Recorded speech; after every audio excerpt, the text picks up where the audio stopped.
The future land use map showed medium density residential in the future, which would have allowed about 4 units to the acre. They are requesting just 2 lots, a little over 2 units to the acre. So there weren't a lot of concerns with the request and the density. And I'll show you that site plan.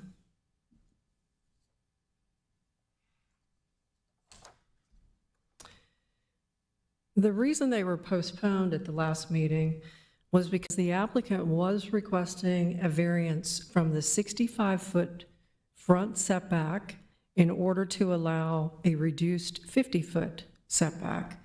And some of what the applicant was offering, if that was approved, was to increase the rear setback from the required 25 feet to 35 feet, which does push it farther away from existing homes and save some smaller trees.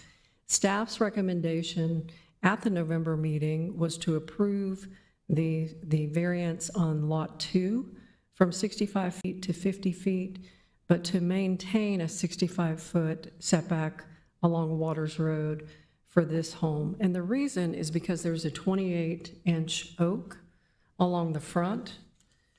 So our recommendation was to approve this alternate plan, which incorporated more tree save along Waters Road. We didn't have any public comment at the last meeting, but we did have the request from council for the applicant to go back and have an arborist look at the trees in the back, as well as look at the 28-inch oak along the front, and really make a determination as to which trees are better to save, which would be, is it the smaller trees of quality or the larger tree along the front.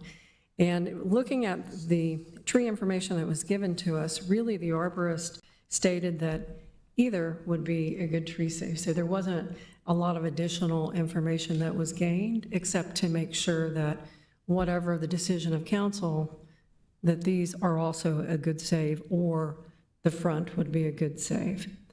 So looking at some of the trees on the rear, they did include pictures within the tree study that they provided. And the trees along the rear are sweet gums, as well as there's a pine and a Bradford pear that would be saved if they were approved for the front setback variance in order to bring the home forward. And there's also small water oaks and pine clusters. And from the report, that says they're about 50 feet in height and around 8 to 11 inches in diameter. So they're just more of the trees that just kind of grow tall and thinner, but don't have a lot of canopy except for the very top. The report also said that the water oak at the front has a full canopy, the 28-inch water oak, and some poor pruning previously, but a full canopy, and it's in good condition. So that brings us to where we are today, and the applicant is still requesting, based on the tree information that they provided, that they are approved for the rezoning request to allow the R15, and additionally the front setback variance to go from 65 feet, which is required by the code, to 50 feet. And that concludes staff presentation. If you have any questions, I'll be glad to give you more of an update. Anybody have questions for Kathy? Councilman Brady. Kathy, I'll kind of be brief because I know we've had this meeting before. You were talking about either as a choice, and you see sweet gum and pines. That's not exactly the trees that garner the specimen kind of quality of oak and everything else. What I'm kind of hearing is the preferred is the ones in the front, is the ones we want to keep. It'd be beneficial to have those. Yeah, staff's recommendation is still the same. We believe that Lot 1 should maintain the 65-foot setback. That way you have some canopy along Waters Road. It does push the home towards the rear, but looking at those trees are small. They're 50 feet tall, but they're very small in diameter. Okay, thank you. Anyone? Councilman Reeves. So when you think about Waters Road in total, that would be probably fairly impactful to an intersection that's already had a lot of impact, because it's very close to that intersection, correct? I think it is. I mean, I think when you look at the canopy along Waters Road, Staff believe that it was a significant tree, and there's a lot of other trees that are going to be removed along the front that are found to be in poor condition. And they're silver maples, they're found to be in poor condition, but it's still a canopy that will be removed. So when we do find a tree, just like we do in the downtown, and we look elsewhere on a main road, if there's a way to incorporate a large tree along front, and especially at 28-inch diameter, it has a long lifespan. It's not over 50 inches. Some of the other larger ones can have a shorter lifespan. And these are custom homes, correct? I'm sorry? These are custom homes? Yes. Anyone else? All right, thank you, Kathy. Thank you. If the applicant would like to come forward, please. Please state your name and your address for the record. My name is Barry Dunlop. Let me push that. Of course, if you want to. Okay, then I'll use that. My name is Barry Dunlop. I'm with Paradigm Engineering. I am the applicant for this particular project. I appreciate your time this evening. And as you have recalled, we were here in November, and we did show the two different concepts for building homes on this particular site. And one was incorporating a setback reduction and pulling the home closer to Waters Road. And another one was that was not using a setback reduction, but actually pushing the home an additional 25 to 30 feet back away from the setback that is the current setback for this particular zoning category. And the discussion, from my recall, the discussion was that several of the council members seemed to like the idea of pulling the homes forward and having both homes have the same look with the homes being pulled forward. And then when the council went to vote, everyone voted to agree with the rezoning. And I brought up at the end that because the vote was to include all of the staff conditions, there was a condition in the staff report that said that the site plan had to resemble the plan where we did not have a setback reduction and our home was pushed further back into the lot. And if you don't mind, I'm going to show you this on the plan, on the projector. Let's see, thank you.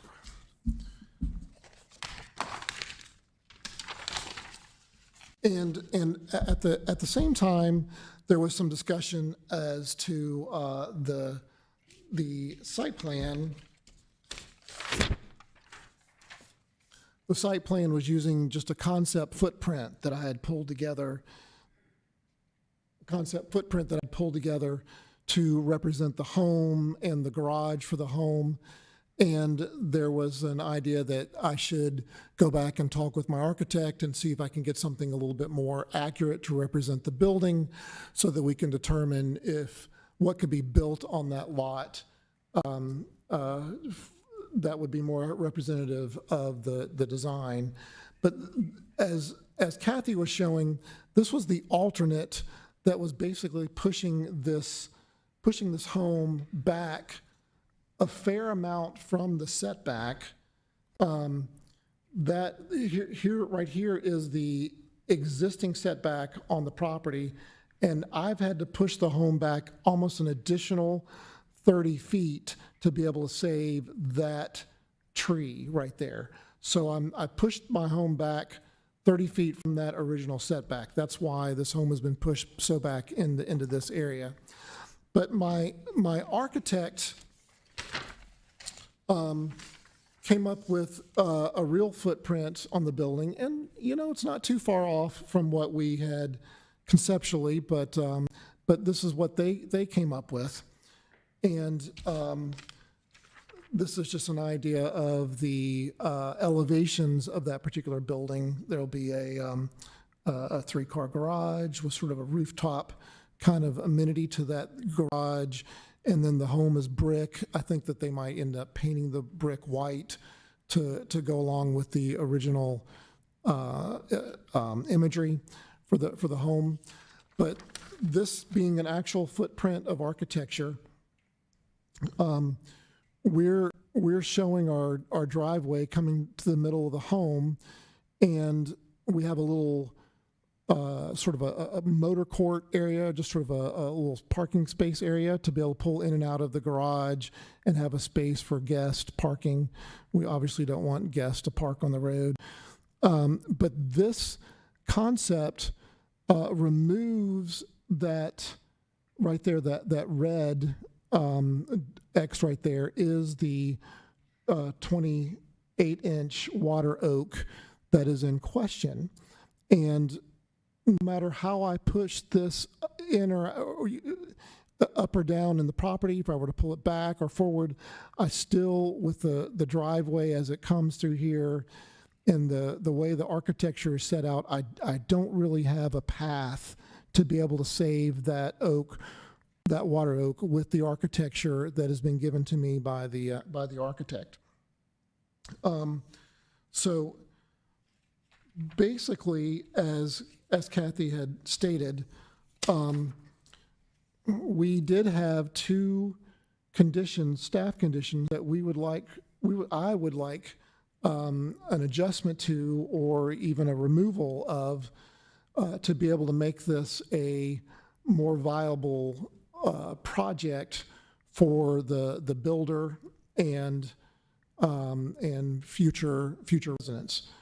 Because I do know as a resident on here at this property, that the more we can pull this home away from the rear property, the more successful we'll have in having a backyard for the tenant to be able to use, as opposed to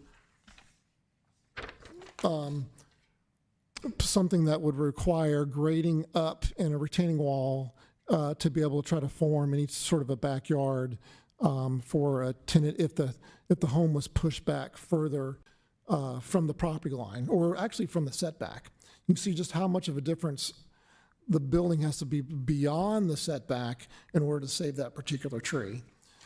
And so I just would like to have the rights to be able to pull my building up to the setback.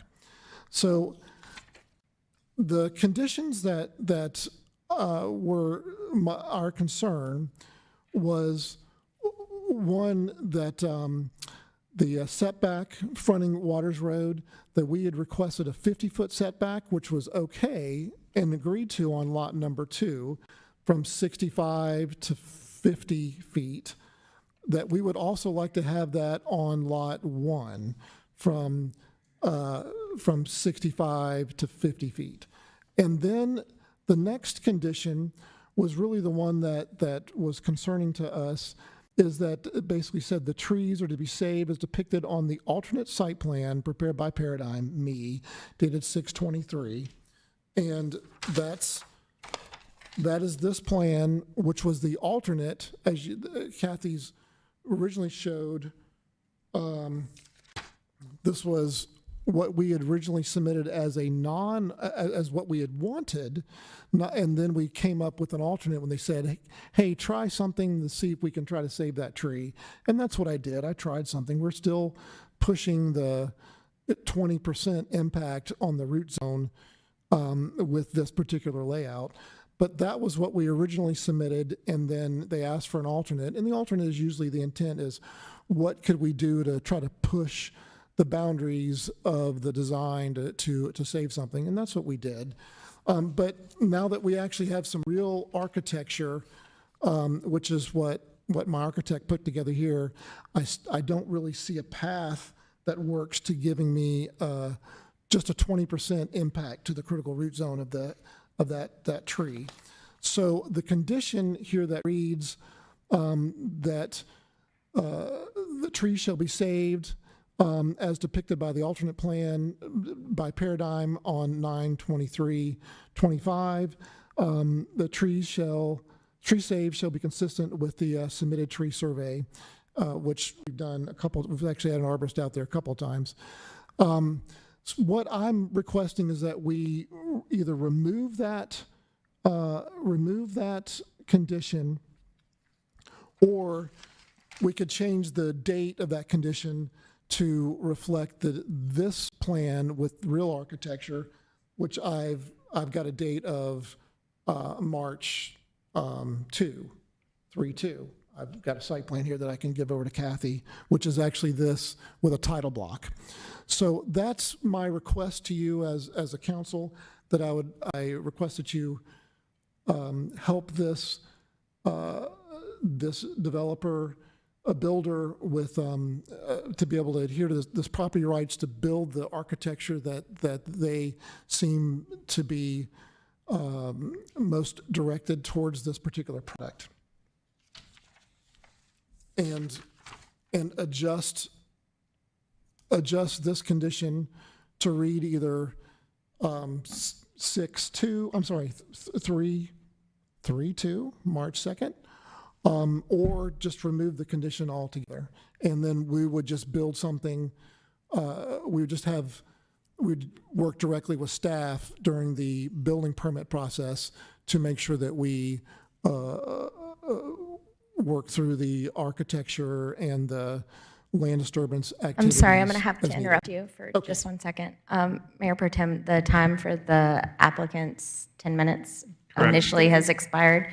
So if you want to continue to hear from him, Yeah, I would suggest a motion to extend. If that's something you want, it would just need to be equal for both sides. I'm perfectly fine. If y'all just have questions, I'd be glad to Okay, we can go right to questions if you're okay with that. We're good You got a with that. Thank presentation? you. Thank you, sir. Any questions for the applicant? Councilman Dorito? Thank you, Mayor Pro Tem, and I appreciate, Mr. Dunlap, your presentation. So just to sum it up, because you kept moving pictures on me, I was trying to follow you back and forth and all over the place, so I get a little confused, but I think I have it down. You want to remove condition 4, and condition 8 is basically what you're summing up, right? However, removing those conditions, you're basically going back to our discussion at the initial hearing, which we were following staff recommendations or considering staff recommendations as far as Lot 2 being a 65-foot setback, and Lot 1, I think, if I have the, I don't have it in front of me. There we It go, was, Lot 1. This is lot Being 1 is the 50 southern foot, lot, right? yes. I'm sorry, Lot 2 being 50 foot, Lot 1 being 65 foot was the staff recommendation, right? Right. So it's pretty much going back to what we had concerns about from the last meeting, particularly if we remove those two conditions. I understand the dilemma, and I know this is still kind of what I'd call a draft rendering, architectural rendering of what you're trying to put there. But your recommendation, we would be removing that oak tree, correct? That's correct. In favor to save the clump of trees in the rear. And like Kathy said, our arborist went out there and inspected the site again this last month. And his recommendation, well, he basically said it's a toss-up. The one tree in the front has about the same value as the cluster of trees in the rear. I guess depending on how you're looking at it. Correct. Because there's a fence back there, and the residents behind you are not going to, they'll see the tops of those trees, I guess. So if I was a resident there, kind of like that buffer. However, maintaining that beautiful oak tree in front is aesthetically pleasing to people going down Waters Road and trying to keep that canopy feeling along that strip of roadway in Alpharetta. So, Right. I mean, that's really what this is coming down to, from what I could see. And as pointed out by Councilman Brady in his questions to staff, the trees themselves are not really specimen trees. Those wild trees that kind of grow Right. back up many Well, yards the around same species I'm is back sorry, there. the time for you to offer a comment without being in response to an actual question's passed. Oh, So okay. unless the So- council directly asks you So a my question. point is, what is it that, I mean, if you could be more specific, what is it that you can't architecturally design that one house on Lot 1 that would accommodate maintaining that oak tree? Why can't you do that? Is it because you're looking at a very similar house as the one on Lot, what did you do now? You just put up two? Yeah, I put up both. You're really confusing me. Okay, so I put up both images of Lot 1, because that's really Okay. what's in question. I'm a little slow tonight, so help me out here. It's been And a so I long wanted day. you to see the two together, what Okay. Lot 1 was. I got it. This was the alternate plan that would, And that kind of looks like accommodating to the city's issues, or at least concerns we've raised and staffers raised. I mean, why wouldn't you just do that? I mean, I don't understand why, well, yeah, some of the trees in the back will be removed, but right. And if there's a concern to the rear neighbor, I guess, let me sort of line up what the rear property line would be, just so you can see the difference in how much closer the house is to the rear property. That even if the trees were gone, then that just means that house, which is going to be a two-story house, is a good 40 feet closer to the property line. And so you'll see that home from the backyard. It'll be in that visual corridor of you sitting out on your back porch from this home. okay, thank you. Councilman Brady. I feel like it's Groundhog Day. We've done this in November. We've had this conversation in November. It's gone 3 months, and you're back exactly with the same request. And have you worked with staff? Staff doesn't support what you're asking for. So for 3 months, you come back with exactly the same thing. Why have you not worked this out with staff? Okay, I did ask for a meeting with staff. Actually, that's the first time I've seen David in a couple of months. But I've been back and forth with Michael Woodman. His request that came back to me was, can you have an arborist go to the site and take a look at the trees in the rear and determine if they're of any greater value than the specimen? And so I did. I had an arborist go out there and do an assessment reassess the specimen in the front, and then do an assessment of the trees. I've in the got back. that. You've already said that, so I'm going to speed Yes. along. I guess my question is, 3 months later, staff does not support your request. We've already had this meeting. This is the second meeting now on the same thing. 3 months, nothing has developed. So we're having the exact same conversation 3 months later. Thank you. Well, I've asked for that meeting. Like I said, David Schlossback has been out of touch, as you know, and I've respected that. And so I felt like that I could come tonight and discuss the issues to you and get your graces from that direction. Anybody else? Councilwoman Reeves. I guess I'm going to throw a monkey wrench into this because why not?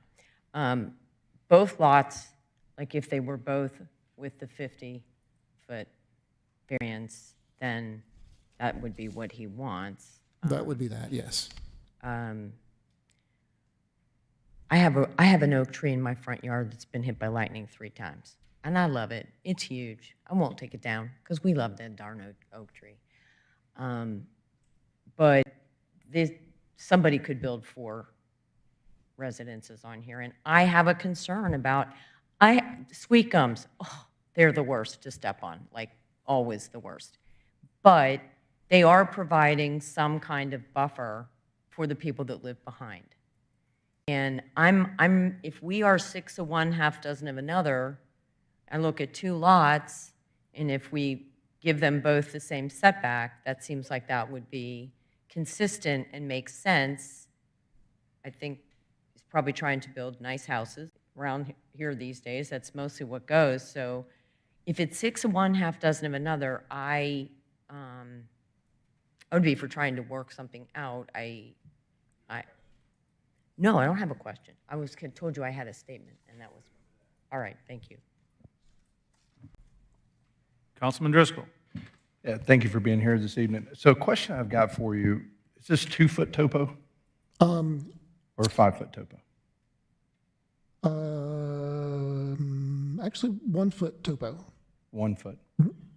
So if we're talking about, even if you push it back, we're talking about trees, I would think a lot of the trees, even when you're pushing all the way back due to the topo change, we've got, what, 12 foot difference in finished grade to your back property line? The site does go up in elevation as you head to the back. It's more drastic the further back into the property Right. it is. From an 85 elevation is what I think the finished forward work to. The topo in the back is around 89 to 90 range. So that's why I do think that we'll have to put a wall or something in there to get at least about 20 to 30 feet of backyard, which is not a lot on a multi-million-dollar house. No, I mean, but I just wanted to just clarify that we're much flatter up at the front, so Yes. you're maybe a little resistance on the back is just because more grading. Correct. There's Okay. more grading in the That's back. what I There's needed. more Thank you. earthworks. Yes. Anybody else?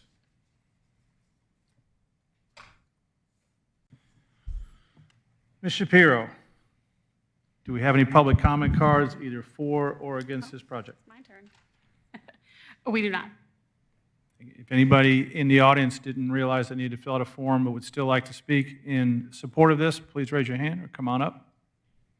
Seeing none, I'll ask the same for anybody in the audience in opposition of this project. Seeing none, I'll call that. At this time, I'd ask council to make a motion.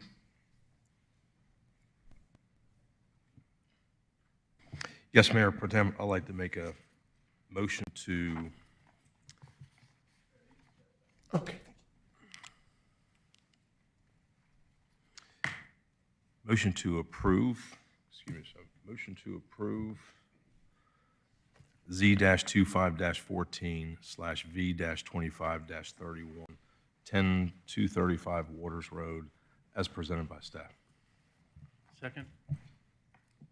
I have a motion by Councilman Brady, a second by Councilman Dorito. Any discussion? Councilwoman Reeves. I think there's a completely valid rationale to not want to push that house back, not only to save the trees, but the topo has been mentioned, and that's just going to escalate the cost. It's just going to make it even messier. You know, the Lot 2 has the 50-foot setback. I would be for keeping the lot setback the same for both of the lots. It looks like they're going to be very similar houses, and I think there's a uniformity of pulling it forward, and I think there's value to keeping those trees in the back and operating on a more level ground. That means that I would be for adjusting the conditions. Thank you. Any other comments? Councilman Dorito. Yeah, thank you, Mr. Reese, for your comments. Just my thoughts on Lot 1, where they're looking to equalize the setback under this, this agenda item. And mentioned by the applicant, a representative here, that the trees in the back, that they would have to build a wall back there.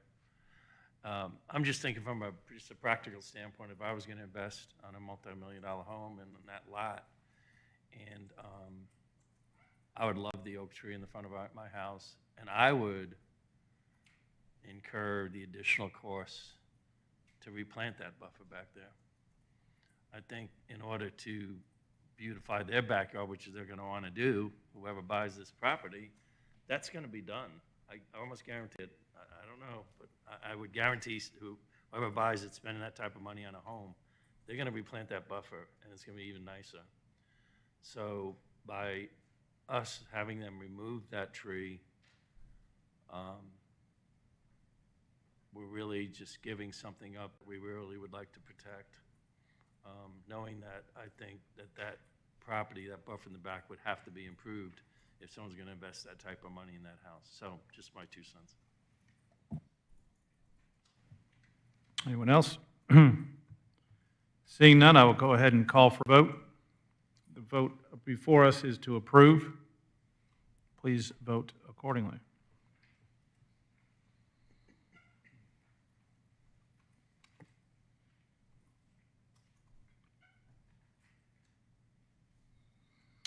And it does pass 4-1. Thank you.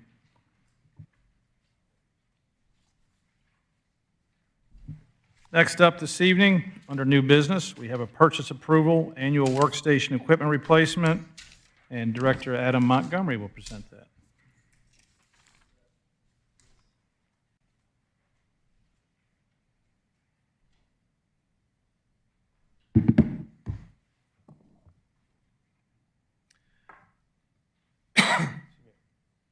Good evening, Mayor Pro Tem and Council. The item before you this evening is the annual workstation replacement. We do this through Dell every year. The amount we're requesting this year is $140,000 to replace 84 workstations. The details of that equipment was in the staff report, a mix of our base laptop and desktop, our advanced laptop and desktops, a few monitors, and some docks, and then miscellaneous equipment that often comes up. That's typically in the form of, excuse me, I've been fighting a cold, UPSs or keyboards and mice and things of that nature that just need refresh over time. So, this $140,000 is within the current budget and was planned for. If you have any questions, I'm happy to answer them. Does anybody have any questions for Director Montgomery? Thank you, Adam. Well done. My pleasure. Mayor Pro Tem, I'm sorry, we need to ask if there's any public comment. That's my next move, Oh, right? sorry. No, but you know me well enough, you need to check on me. Is there anybody in the audience that would like to speak in favor of or opposition of this item? Seeing none, we'll move forward. I'll ask for a motion this evening. Mayor Pro Tem, I move to approve workstation equipment from Dell Marketing, Inc. under the State of Georgia Technology Contract number 999-SPD-SPD-000151-0004 in the amount of $140,000 with the authorization of the mayor to execute all necessary documents.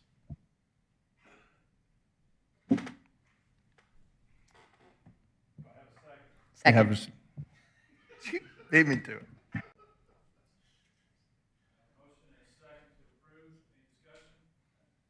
Any discussion? Sorry. Yes, sir, Councilman Dorito.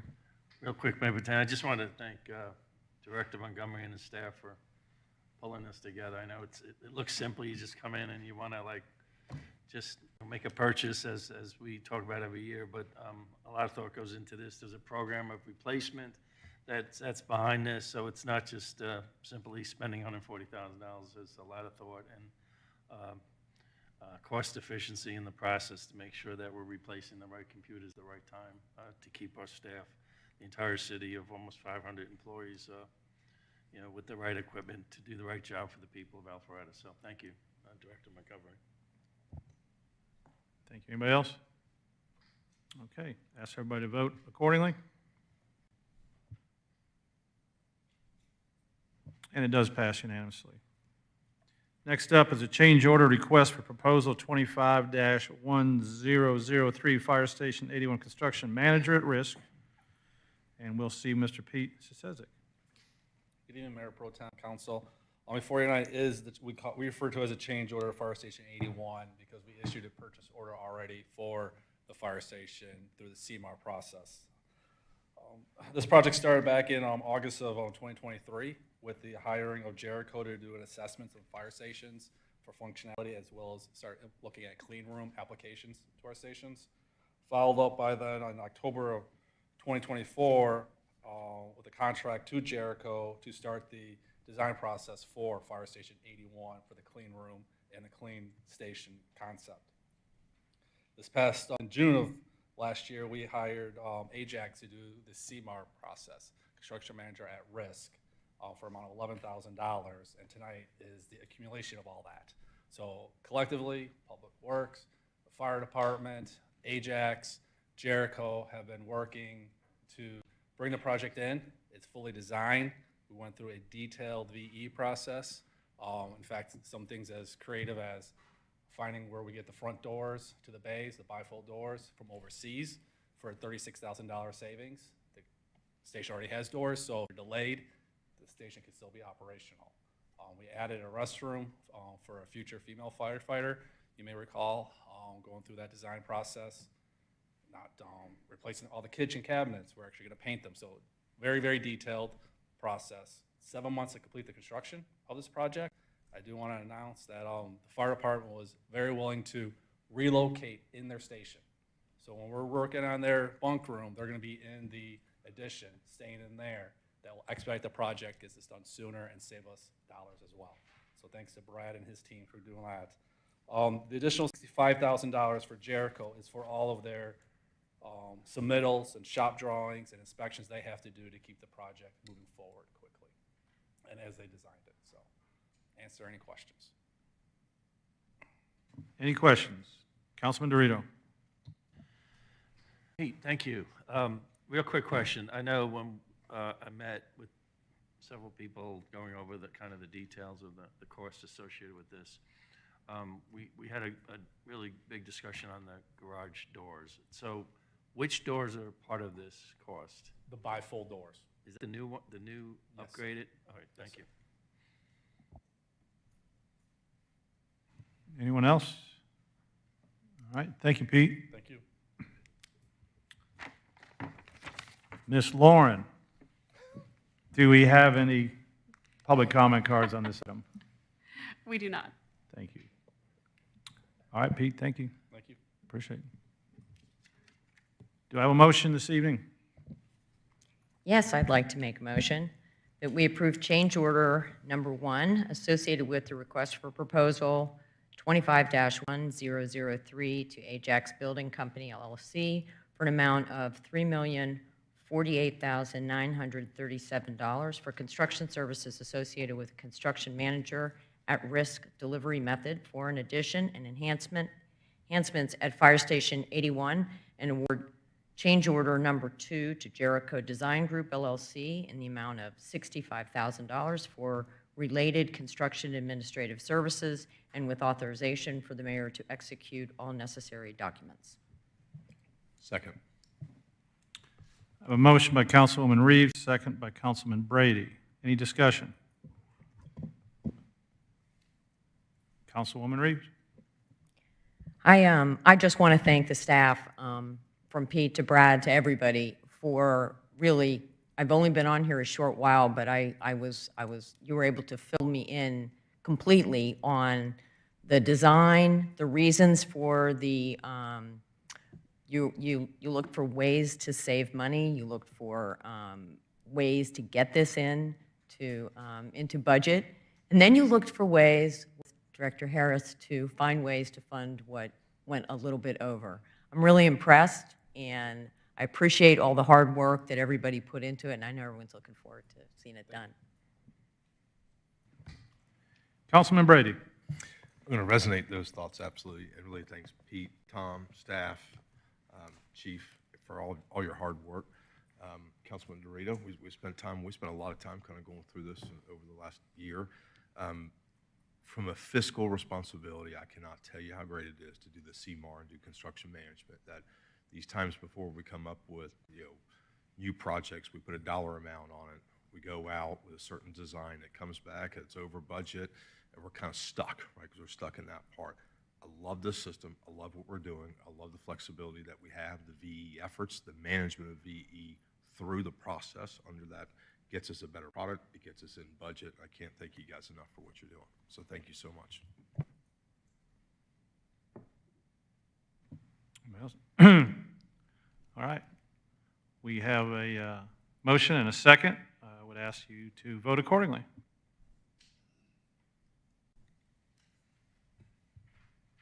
And it does pass unanimously. Thank you. Next item up for this evening is a work session, and we do have a work session this evening. As a reminder, these work sessions are topics, are for discussion only, will not be voted upon this evening, and there is no public comment on work sessions. So tonight's topic is T-SPLOST 3 project list, and I'd ask Pete to join us again. And again, this is just a discussion to facilitate. There is no vote. At the original retreat, we touched on the topic. It didn't get down too far, didn't get too far down the road. So Pete's gone through what staff has felt were projects that have lingered out there in the past, and some that have moved forward and some that are new. So just keep this with an open mind. We're not doing it tonight. If you want to add something, you want to take something away, those discussions can continue after the meeting as well. All right. Good evening again. Real quick, T-Splosh 3, we have a pretty tight schedule. May 31st, we have to have our list of projects submitted to the county so they can get everything ready to go on to the ballot in November. So we've got the next 3 months to fine tune things. This is just the very first of several meetings, most likely. Public Works did take a stab at a tier list, and for those that are not familiar, T-Splosh is broken into tiers. Tier 1 is 85% of the funds, Tier 2, 15, Tier 3 is an additional 15 for 115% of anticipated allocation. The county believes we'll get approximately $71 million this next go-around for T-Splosh 3. So Tier 1 projects are $60 million. Tier 2 and 3 are $10.5 million.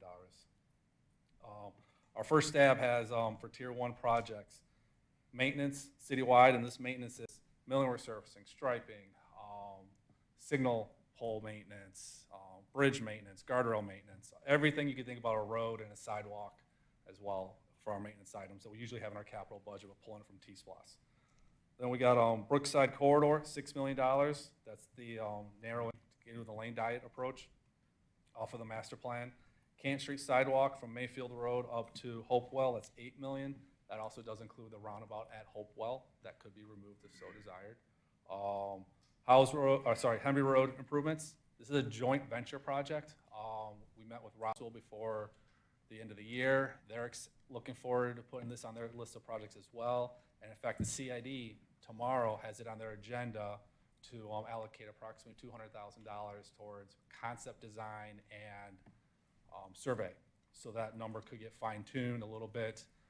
We have just a generic concept for that corridor, nothing fancy. So the CID is going to be leading that charge and keeping the two cities working cohesively together.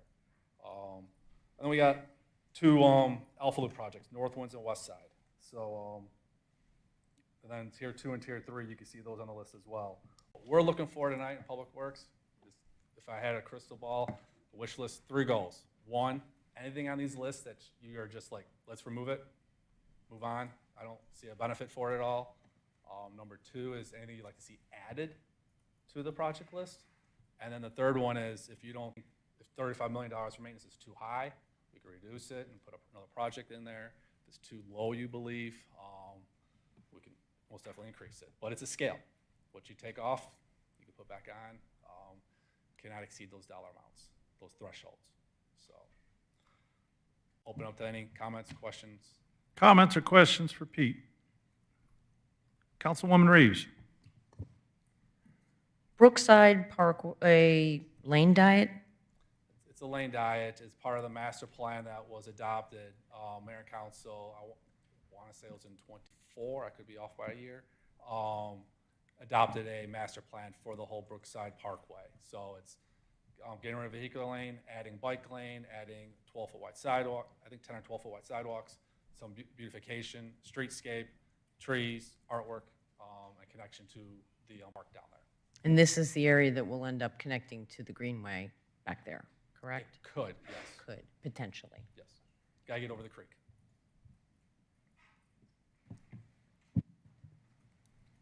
Councilman Dorito. Thank you, Mayor Pro Tem, and thank you, Pete, again. The tiers, Tier 1, 2, and 3, from previous T-Splosh tiered projects, do we ever get to Tier 3? Yes, we did get to, in Tier 1, in T-Splosh 1, we got to Tier 3. There was an allocation for Greenway, and that Greenway funds actually went towards Encore Greenway. Okay. Reason why I'm asking, because I believe, my personal, is Kimball Bridge sidewalk, that's the section between North Winds and West Side, right? This Kimball Bridge sidewalk waters the city limits, so this is the other. Oh, it's on The the section other side. you're referring to is the that Kimball where- Bridge Road widening. Where is that? Kimball Bridge Road widening is under other projects. But did not make a tier list because it was $12 million. Where's, oh, down here. So how does that rank in the scheme of things? So that's not even in tier 3. Correct. And it can go. Is that like, It we hope- exceeds tier 3 value. That's the challenge. because that would complete Kimblebridge Road improvements. That would. And it's very dark there. The sidewalk, that one section that people trying to transgress there over toward the public safety building is a very dangerous. People are going out in the roadway. That drop off there is very dangerous if a car ever goes off the side there. It's just, so I personally think that that should be a priority, but that's just me. Okay. So, and I would even say take some of the money from the maintenance citywide to be able to help fund that project. But that's just out of all the listings, they're all great projects. And obviously we have limited funds. 71 million, that was pretty good. It's like 10 million more than Last year. the last T-Splosh, right? Yep. So, We can look at a sidewalk on the north side of Kimblebridge Road and add that to the list and see what cost is. would for we that. not complete that? Is there a reason why the roadway wouldn't be considered as a priority since that would complete Kimblebridge because of the issue with the Bailey Johnson School and widening the road, or So is your is there question some why? limitations right now to be able to complete that? It's very, very, I'll be honest, it's tight. We stay off the building, but it is tight in that area. It made the other project list strictly from the scale perspective of we only had so much money to put in different projects. It could not make tier 2 and tier 3 because it exceeded those dollar amounts. And then there wasn't enough funds left over. We heard what council said at the retreat. But you can decrease the maintenance, and then that could be a slot for. The two things there is the lighting and the lack of a sidewalk with that drop-off, which is, as you and I spoke about, I understand because that we'd have to have a retainage wall built there Yeah. and then put the sidewalk in front of it because of the drop-off, but And we can look at, when we look at the design and the cost for construction, we can look at if we just did the sidewalk, what that cost would be compared to the whole roadway construction, and put it in the right spot so you don't have to tear it out Okay. to build if it does go forward. no, but I appreciate the work put into all this. This is a great list of projects, and T-Splosh has been great to the city, and hopefully the voters support it next November. Thank you. Anybody else? Councilwoman Reeves. I appreciate the map being included. I think that as we look at T-Splosh, we have to think about, packaging it for our city so that whether it's tier 1, tier 2, or tier 3, that everybody can see tangible, even though I think everybody does have construction fatigue. I think that it's important when it comes to the voters that they say, oh, that's my neck of the woods included as well. So I think that's really an important piece of this. And as we look at, since, the goal is, I don't think necessarily to be pulling things off at this point, is we're just like, make sure that we're not completely off the radar. But I do have something I brought up at the retreat that I was hoping to have a little bit of discussion about, and, the connectivity of everybody via, the loop or via the Greenway.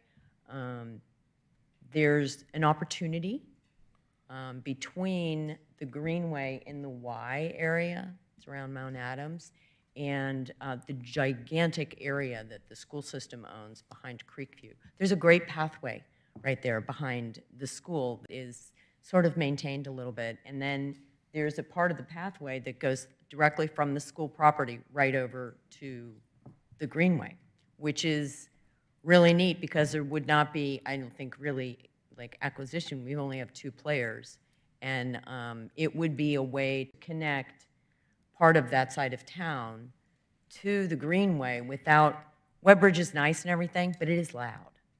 And you would get, people, strollers, bikes off Webb Bridge, and I don't think it would be a lot to include into a Greenway wish list.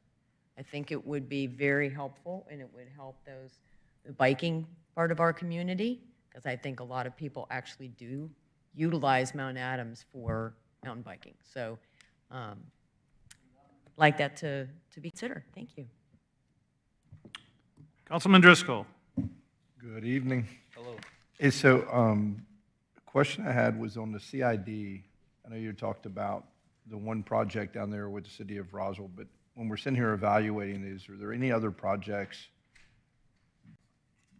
where we can just look and see? So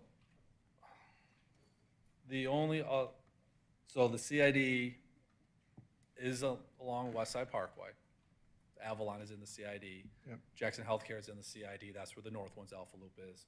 And then, but they're not yet for Brookside. I think they're working towards it.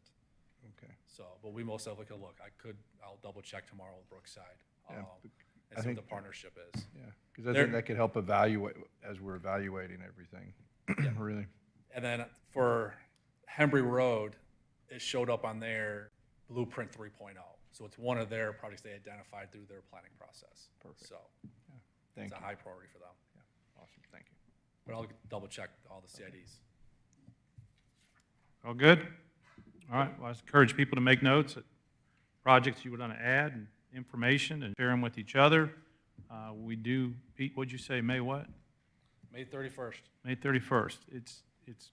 It's coming quick in government time, but the reality is we've got some time to do it right. Yes. Yes, ma'am.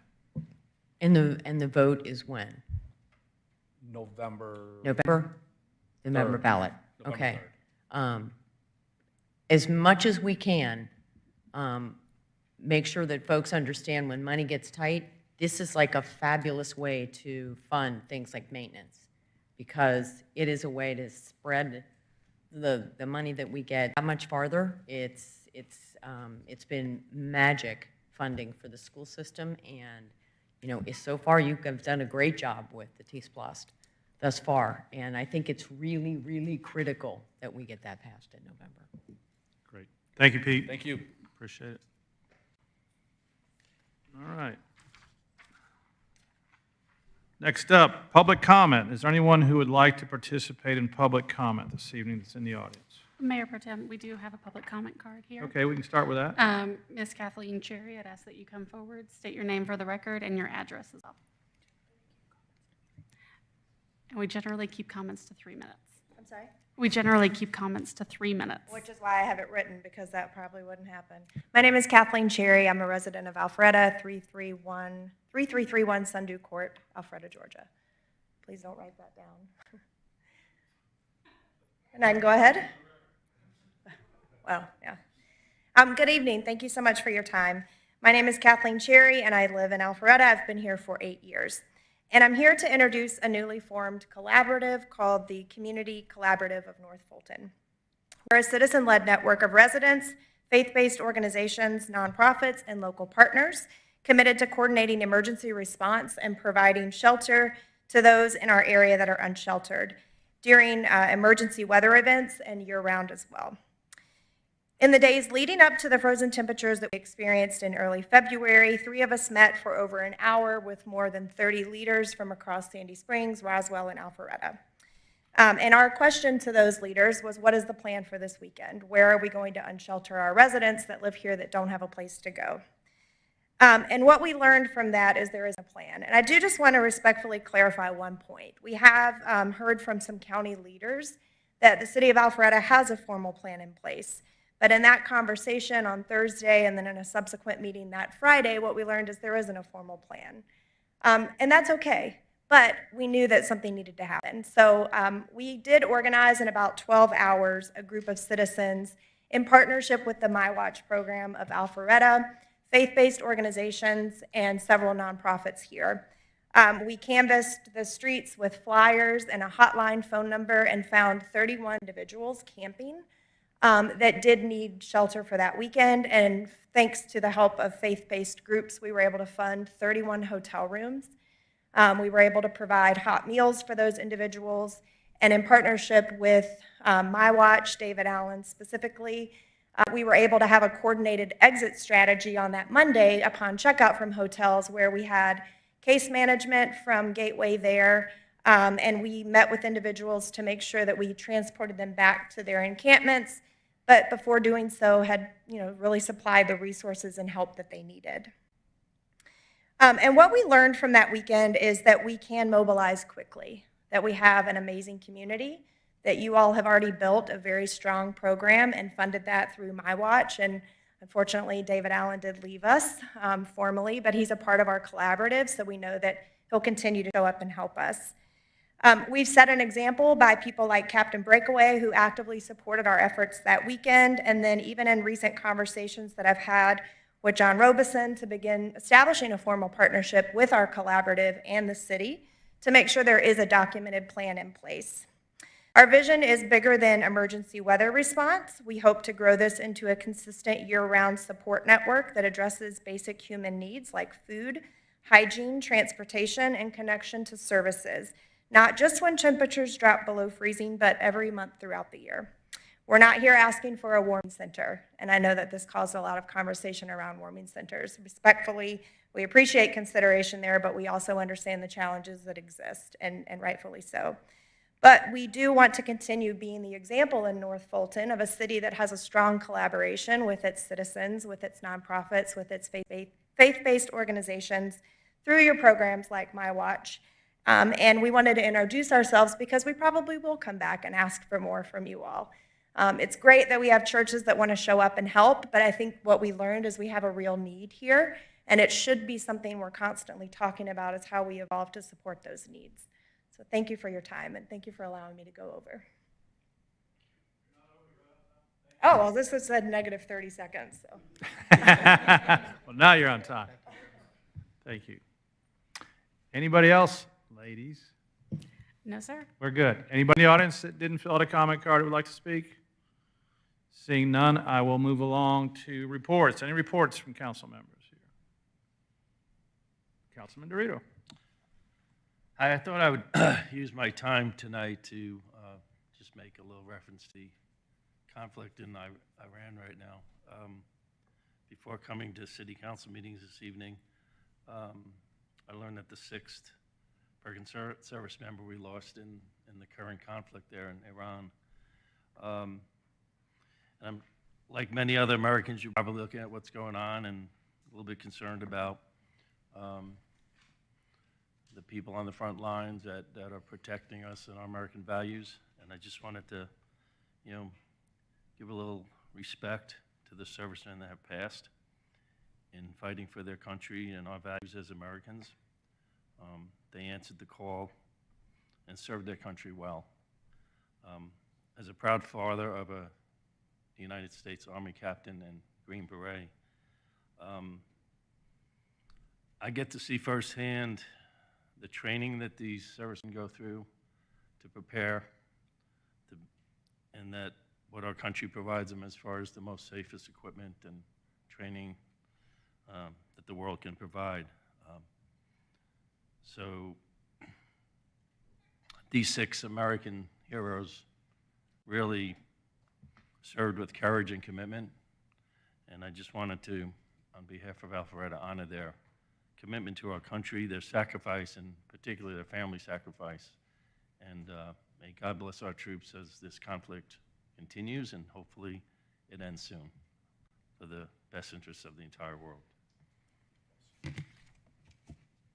Thank you, Councilman Dorito. All right.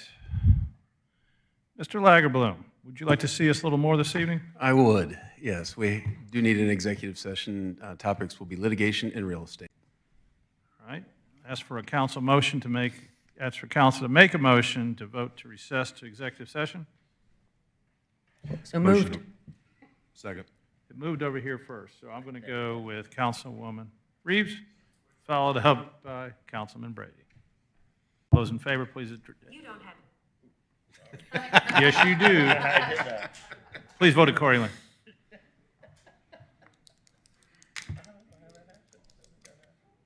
All right.